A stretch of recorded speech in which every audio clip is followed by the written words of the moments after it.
여러분 안녕하세요. 네, 4차시 4주차 1차시 수업을 시작을 하겠습니다. 우리가 이 명화의 감상과 응용 시간에는 우리가 이 르네상스 시대의 화가들부터 진행을 시작을 했죠. 그래서 지금 이어서 지금 르네상스 이제 끝나가고 이제 이 바로크 시대가 이제 막 오기 시작하는 그 시대의 그 화가들을 중심으로 해서 나갈 겁니다. 그래서 오늘은 이 네덜란드 이 바로크 시대의 시작이라고도 할 수 있겠죠. 그래서 요 화가 할스와 베르메르에 대해서 알아보고자 합니다. 이 네덜란드의 이 바로크는 1581년 이 네덜란드 독립선언 공화국 수립해서 시작이 되었고요. 지금 요겁니다. 이 네덜란드의 이 델프트하고 이 레이덴, 암스텔담, 아틀뎀 이쪽에서 이제 이 미술의 활동들이 시작이 되었죠. 네, 저는 좀 들어가고 얼굴을 이제 끄겠습니다, 여러분들. 네. 그래서 이 1581년에 네덜란드 독립선언을 이제 하면서 이 공화국이 수립되고 거기에 주식회사 연합 동인도 회사가 설립이 됩니다. 그리고 남아프리카, 동남아, 북미 등의 방대한 이런 식민지를 건설을 합니다. 그래서 뉴질랜드도 발견을 하고요. 일본도 진출을 합니다. 그래서 이렇게 지금 이렇게 좀 네덜란드가 이렇게 방대하게 이런 것들이 진출을 이제 무역업을 시작을 합니다. 그 다음에 이 네덜란드 하면은 이 이제 암스테르담을 이제 뽑을 수 있겠죠. 현재 시청이라고도 할 수 있겠죠. 네덜란드의 수도이죠. 그래서 여기는 이제 렘브란트가 주로 거주했던 곳이기도 하고요.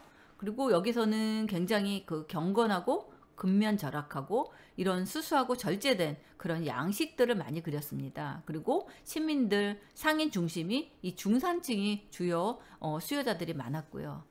그래서 이 네덜란드의 바로크에는 주요 인물은 이 할스, 베르메르, 그 다음에 렘브란트가 있습니다. 근데 렘브란트는 우리가 지난 시간에 했으니까 생략을 하고요. 그래서 지금 이 철학자 에라스무스, 종교개혁자 스피노자 이런 사람들이 있습니다. 이 그림들입니다. 이게 지금 이 암스텔담 이 시청 현재 궁전 이것들을 그림으로 묘사해서 그린 겁니다. 이 네덜란드의 바로크입니다. 이게 그래서 이 델프트 풍경 아까 그 지도상에서 보여준 그 델프트 풍경인데 여기는 베르메르가 거주했던 곳입니다. 여기가 그래서 너무나 아름답죠. 그래서 이 델프트 풍경이고요. 여기는 이 하르뎀 대광장입니다. 여기는 할스가 거주했던 곳입니다. 지금 오늘 할스와 베르메르가 하는데 할스가 살았던 곳은 지금 독일 여기 하들렘 대광장에 있는 이쪽에서 살았고요. 지금 여기 델프트 풍경은 이 베르메르가 거주했던 곳입니다. 그 다음에 이 네덜란드 바로크는 이 특징이 굉장히 상징적이고 사실주의입니다. 그리고 이런 꽃, 해골 이런 것들 정물마다 이런 상징적인 것들을 부여했습니다. 우리 그 지금 제가 이야기하는 것들은 어떻게 보면 이런 것들이 나중에 후에 현대미술에서도 이런 그 상징주의가 같이 나간다고 볼 수 있습니다. 그래서 지금 이 지금 시대가 1600년도입니다. 근데 나중에 이 현대 미술에서 이 사람들의 이런 상징적인 사실주의 이런 것들에 영향을 해서 나중에 현대 미술에서는 이런 화가들이 이제 많이 또 나오죠. 즉 이런 극사실적이고 세밀하게 나옵니다. 그리고 이런 정물화의 한 장르로도 독립되어 있고요. 그래서 이 라틴어에서의 기원, 허영, 덧없음, 무상함 등을 의미하고요. 이 종교제장, 이때는 이런 종교전쟁에 관계되는 것들이 많이 있었고요. 또 이 유럽 사회 불안으로 해서 이런 것들이 많이 일어난 시기라고 볼 수 있습니다. 그래서 이 16세기, 17세기의 네덜란드를 중심해서 일어난 미술 운동이라고 보면 되겠습니다. 지금 보면 이 해골, 시든 꽃 이런 것들이 있겠죠. 그 다음에 지식을 나타내기 위해서 책을 표현을 했고요. 유리잔, 깨지기 쉬운 인생이다 해서 이런 유리잔을 표현을 했다고 합니다. 이 해골은 죽음에 대한 의미를 얘기한 거고요.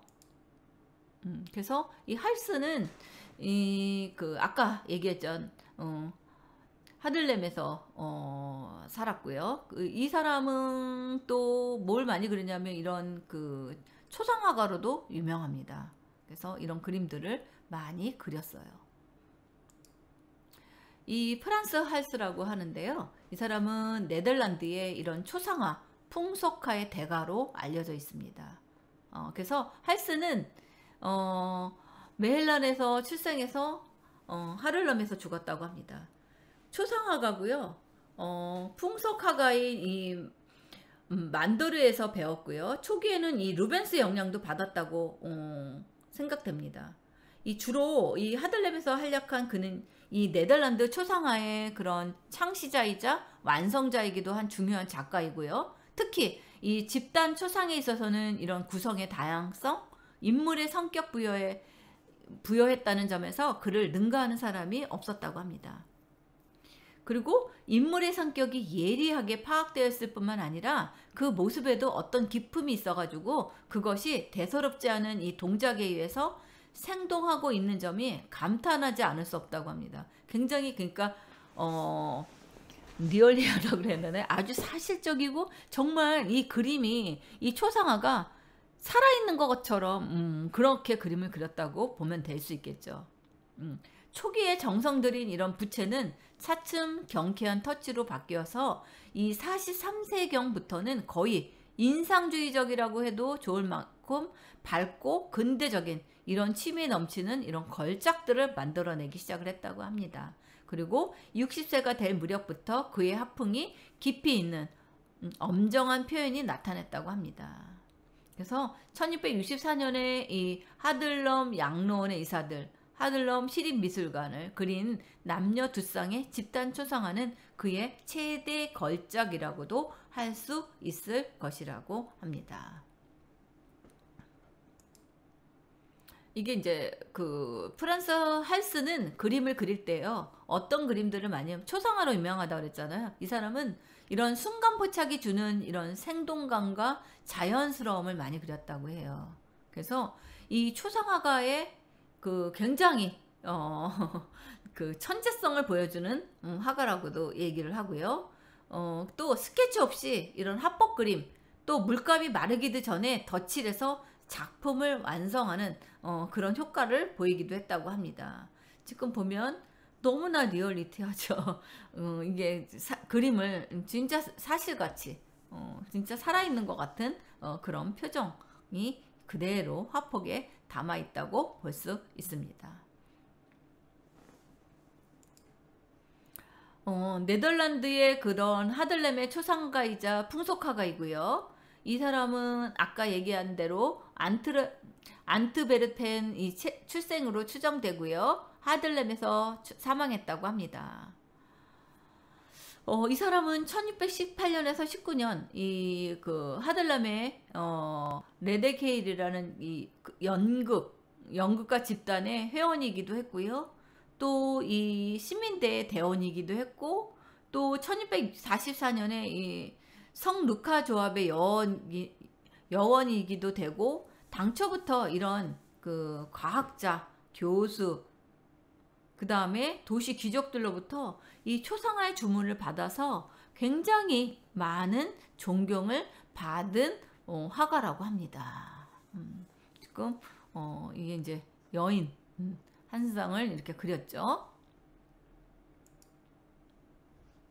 또 이거는 성조지 시민군단 장교들 연애의 그림들입니다.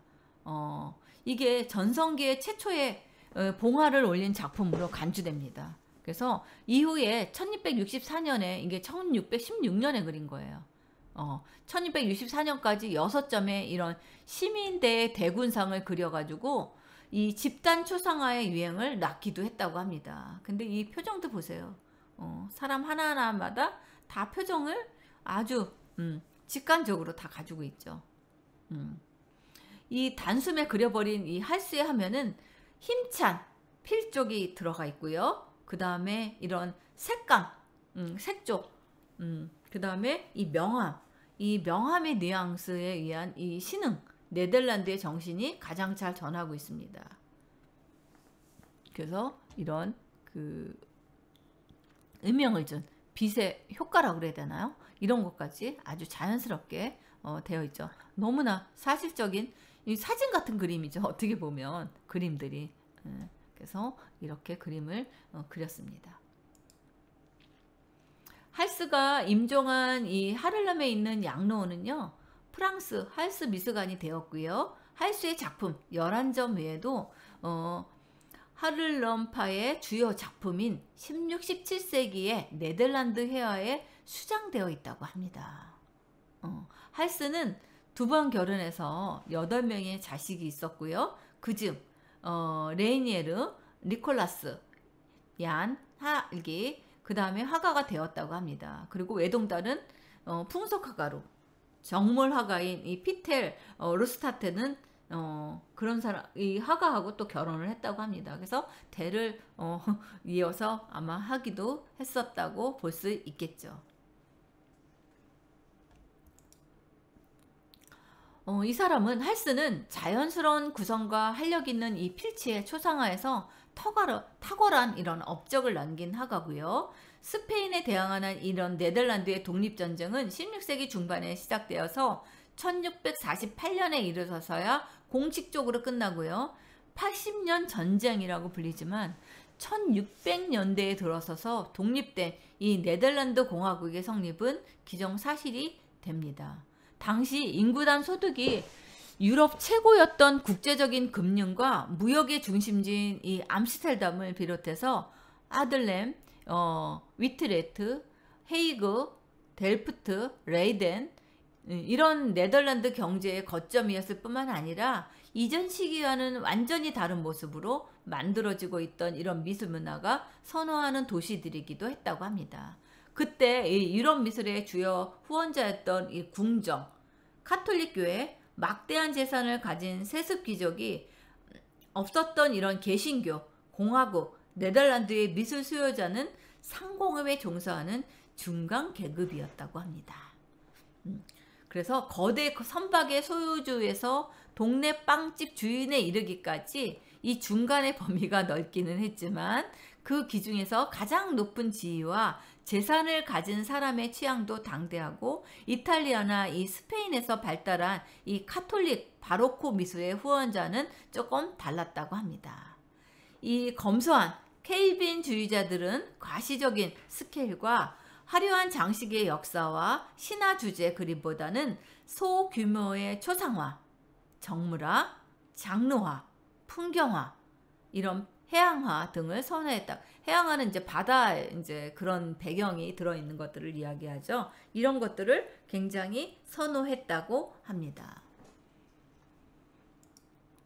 해화의 주제들은 이런 도시별로 특화되고 화가별로 전문화되어서 전에 없던 이런 해화 장르와 해당 분야의 수작들이 탄생되었다고 해요. 그리고 초상화를 제외한 대부분의 그림들이 주문과 관계없이 미리 그려지고 전시, 판매되어서 오늘날 같은 이런 의미의 화상과 미술 시장의 역사가 시작된 것도 바로 이 시기 네덜란드에서 시작되었다고 합니다.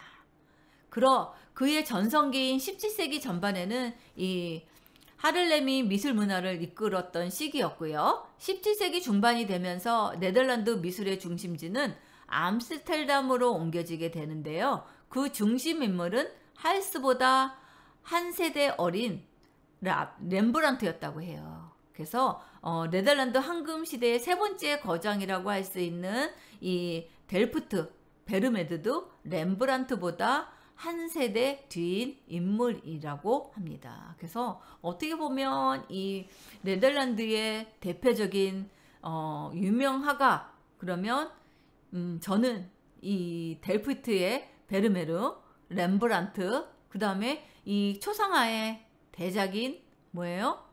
누구죠? 할스라고 할 수 있겠죠. 이 세 사람이 아닌가 저는 그렇게 생각을 갖고 있습니다. 다음은 이 베르메르예요. 이 베르메르는 지금도 아주 유명하죠. 지금 진주 귀걸이를 한 소녀. 지금 이 여자 이 진주 그 다음에 우유를 따른 여인 이게 이제 대표적인 지금까지도 이 베르메르의 대표적인 작품 중에 하나로 남고 있죠. 이 1600년도 델프트 출생입니다. 그래서 이 1653년 길드 가입해서 작품을 이제 팔기 시작을 했고요. 그 다음에 카타리나 볼레스와 결혼을 해서 1658년에 우유를 따르는 여인 아주 평범하고 아주 일상적인 이런 표현의 그림을 그리기 시작을 합니다. 그리고 1660년에 장모집으로 이주를 합니다. 그래서 1662년에 이렇게 편지를 읽는 푸른 옷의 여인 그래서 이렇게 그림을 그리고 1664년에 저울을 든 여인 그 다음에 65년에 진주 귀걸이를 한 소녀 그 다음에 66년에 68년에는 이런 회화 이술을 하고 그 다음에 이제 마감을 합니다. 그래서 평생 이 사람은 이렇게 여자를 이렇게 중심으로 해서 그림을 그렸습니다. 그리고 이 베르메르의 그 그림들을 보면은 굉장히 따뜻한 빛의 화가입니다. 그리고 이 사람은 스푸마토 기법을 사용을 했고요. 이 그림들이 또 인상주의 화가에게 큰 영향을 미칩니다. 그리고 이 요하네스 베르메르는 노란색과 이 황색하고 블루 이 노란색과 파란색을 잘 쓰는 화가 중에 하나였습니다. 그리고 30여 편의 적은 작품 수로 인해서 아트 테러의 주요 대상이 되기도 했고요. 그러니까 많이 도난을 당한 거죠. 이 작품을 훔쳐가기를 했다는 얘기입니다. 그리고 입술의 옆 흰점들을 이렇게 옆에 흰점들을 이렇게 했습니다.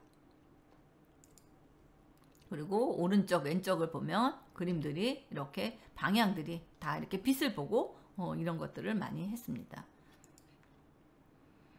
그래서 지금 요 그림하고 요 그림은 아트 테러도 받았고요. 당시의 삶이 화폭에 그대로 묻혀있는 듯한 섬세하고 사실적인 그림을 그립니다. 그래서 이 그림은 지금 이 서정국 갤러리나 이 EBS나 이런 것들을 보면서 다시 한번 자세하게 보고 싶다 하면은 요 세 사이트에서 영상으로 아주 자세하게 설명이 되어 있으니까 제 설명보다 더 아주 리얼리티하게 있으니까 이거를 참고하셔서 이야기들을 들어보는 것들도 아주 재미있을 겁니다. 이게 이제 진주 목걸이를 한 여인이죠.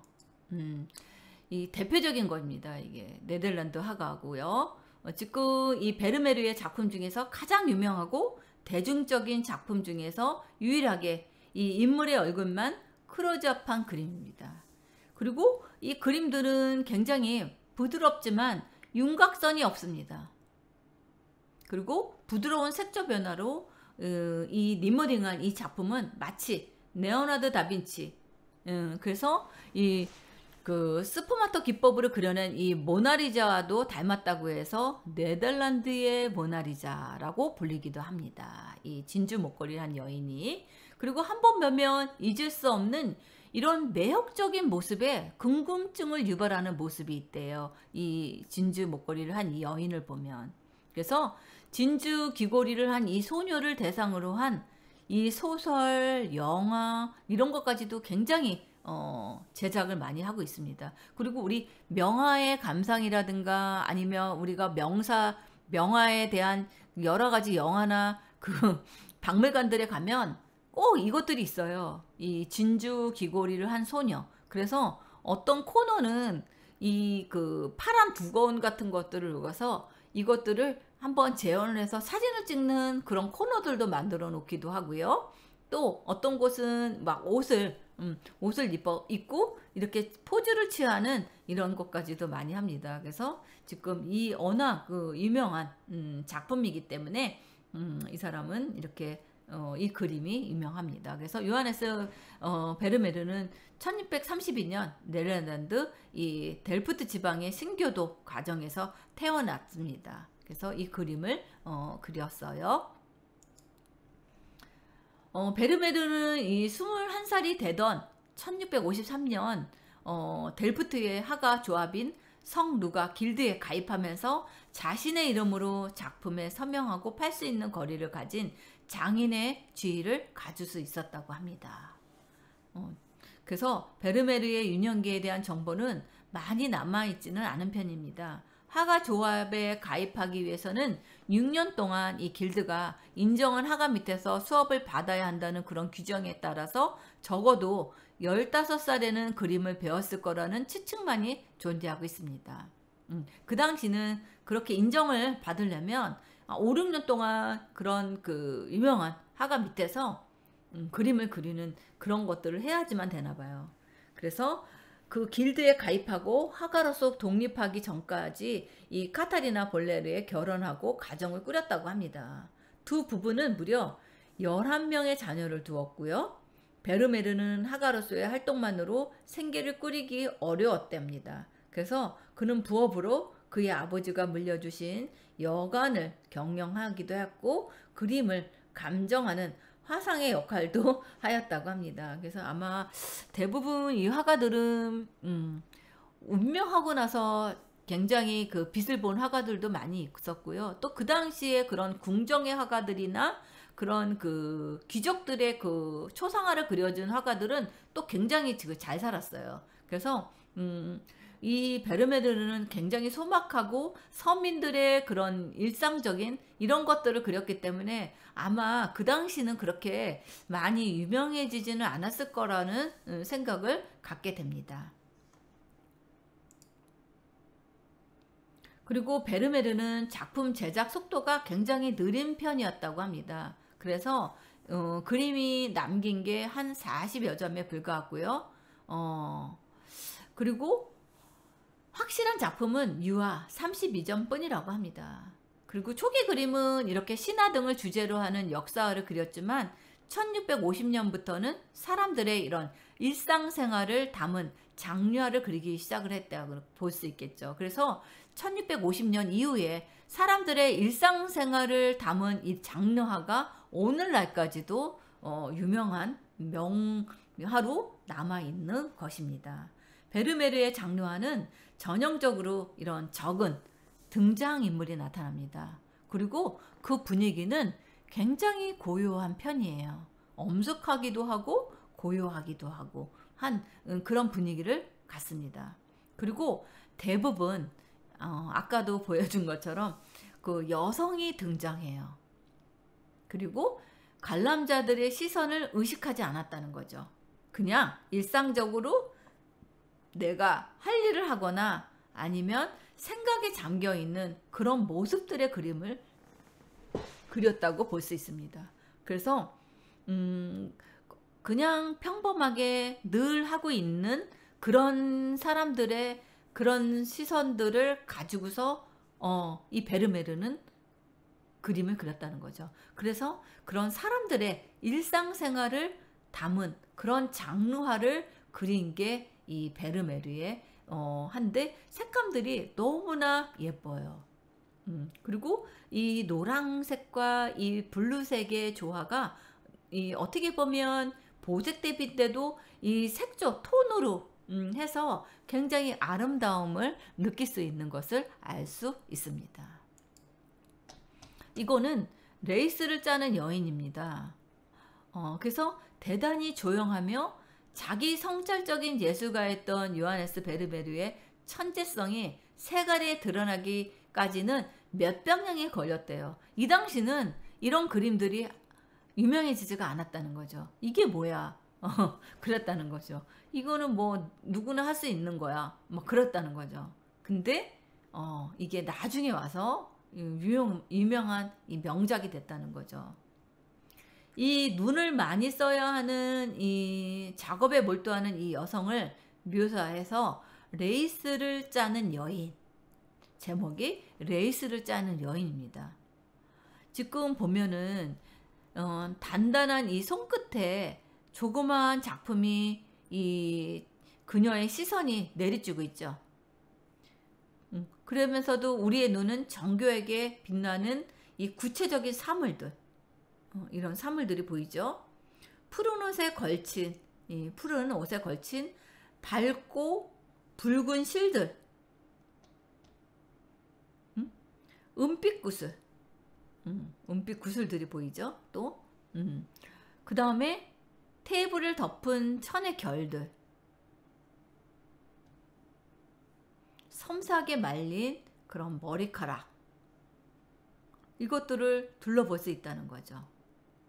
그래서 지금 레이스를 뜨는 여인이지만 이 지금 섬세하게 이 머리 꽂고 이렇게 실이 나오고 여러 가지 이 실을 꼬매고 있는 레이스를 짜고 있는 여인이라는, 레이스를 이렇게 짜고 있죠. 이런 것들을 아주 일상적으로 여자들이 이 레이스를 짜는 여인의 그 조용하게 작업들을 하고 있는 이런 작업들을 이렇게 표현으로 했다는 것을 알 수 있습니다.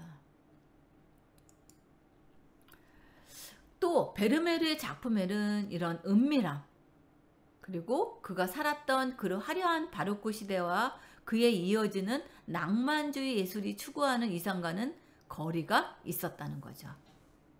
그냥 베르메르는 그저 또 하나의 장르 화가이자 일상을 그린 소박한 화가로 여겨진다는 거죠. 하지만 이런 장르 화가, 일상을 그린 소박한 작가로서 이 네덜란드의 유명한 화가로 또 유명해진다고 할 수 있습니다. 이거는 작은 거리입니다. 지금 이 작은 거리에 보면 정말 이것도 이거 평범한 그런, 아마 이 거리가 베르메르의 동네가 아닌가 하는 생각을 갖습니다. 지금 이 세 여인의 뒷모습을 하고 있는, 숙이고 있는 여자, 이쪽에서 뭐 청소를 하고 있는 여자, 여기는 뭐 이렇게 편지 같은 거를 뭘 읽고 있는 여자, 뭐 이렇게 세 가지 포즈의 행동을 가지고 있어요. 이 그림에서 보면. 그래서 작은 거리입니다. 편지를 읽고 있는 여인의 모습에는 다소 근심이 느껴지고요. 편지가 안 좋은 소식이 담긴 것 같기도 하고요. 밝은 그 창가에서 한 여인이 편지 읽기에 열중하고 있죠. 베르메르는 이렇게 안정되고 단순한 구도 안에서 편지를 읽는 여인의 행위와 느낌의 한순간을 포착한 겁니다. 일상의 순간이지만 이 베르메르가 화폭에 담아낸 이 정지된 순간은 여인의 다소 근심 어린 표정에도 불구하고 우리에게 이런 일상의 그런 따뜻함과 소중함을 느끼게 해준다는 거죠. 이 작은 거리에서. 그래서 베르메르는 이런 일상을 캔버스에 담은 풍속화의 전통을 따른 화가고요. 삶의 대부분을 이런 일상의 시선을 던졌다는 거죠. 그리고 그 일상의 시간을 보내는 이들의 평범해 보이지만 다양한 표정을 잡아냄으로써 일상의 소중함을 돌아보게 하는데 베르메르의 매력이 있다는 생각을 갖게 됩니다. 또 이런 빛의 효과를 섬세하게 잡아냈을 뿐만 아니라 인물과 이런 사물을 묘사하는데 정밀한 이런 붓터치를 화폭에 담았다고 볼 수 있겠죠. 그래서 굉장히 디테일하죠. 진짜 이렇게 사실처럼 느껴질 수 있는 이런 화폭이라는 것을 알 수 있습니다. 작은 크기의 그림인데도 이 베르메르의 작품에는 이런 따뜻함, 그 다음에 이런 신비로움이 담겨져 있는 것을 알 수 있습니다. 또 이 작은 거리는 1657년에서 58년 네덜란드 도시 이 델프트에서 그린 작품이고요. 이게 베르메르가 태어난 고향이자 평생을 산 도시라고 합니다. 이 도시에서 그는 화가가 됐고 결혼을 했고 10명이 넘는 아이를 낳았고요. 또 델프트는 그에게는 작은 우주의 공간이었을 거라고 생각이 됩니다. 작은 거리는 당시 경제적으로 번성한 이 도시의 평범한 구석을 묘사했고요. 붉은 벽돌로 지어진 집들에서는 연륜이 느껴집니다. 그리고 그림 뒤쪽으로 지붕이 이어지고요. 이렇게 그 끝에 놓인 하늘에는 그림이 잔뜩 끼어 있죠. 그림 속엔 세 사람이 이렇게 있고요. 현관 문 앞에서 한 여인이 레이스를 뜨고 있고, 골목 안의 여인은 일을 하고 있는 듯한 그리고 거리에서 아이가 등을 돌린 채 놀고 있는 장면이라고 합니다. 그래서 지금 이렇게 세 여인의 관계를 가지고서 이렇게 그림을 그리고 있는 장면을 작은 거리라고 주제를 해서 이렇게 평범한 일상거리지만 굉장히 단아하면서도 규칙적이고 이렇게 이렇게 정감 있는 이런 그 색으로 해서 표현을 한 것을 나타낼 수 있습니다.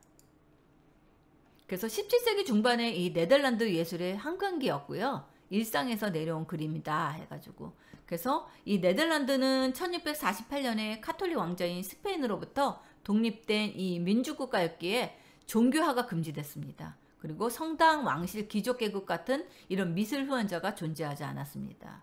대신 부유해진 중산계층이 귀족과 교회를 대신해서 예술의 후연자가 됐고요. 자수성가한 이런 새로운 계급은 성서나 신화적 주제를 찾지 않고 집안을 장식할 이런 정물화나 풍경화 또는 자신들을 그려주기를 원했다는 거죠. 그리고 역사상 처음으로 미술의 주제와 소유권이 민주화된 시기입니다. 그리고 정물화, 해양화, 실내화, 동물화, 풍경화 이런 양식이 사실적이고 주제는 일상적인 게 이 네덜란드의 풍이라고 볼 수 있습니다. 그동안 이 종교나 신화에서 비롯된 거창한 주제에 가려져 있던 가시적인 세계의 순수한 아름다움이 나왔다는 거죠. 당시 이 네덜란드 화가들은 이런 능란한 기교로 마치 손으로 만질 수 있듯이 생생하게 현실을 묘사해냈는데요. 그중 단순한 기술자의 경지를 넘어서 거장의 반열에 오른 화가가 이 델프트의 스핑크스 요하네스 베르메르라고 할 수 있습니다.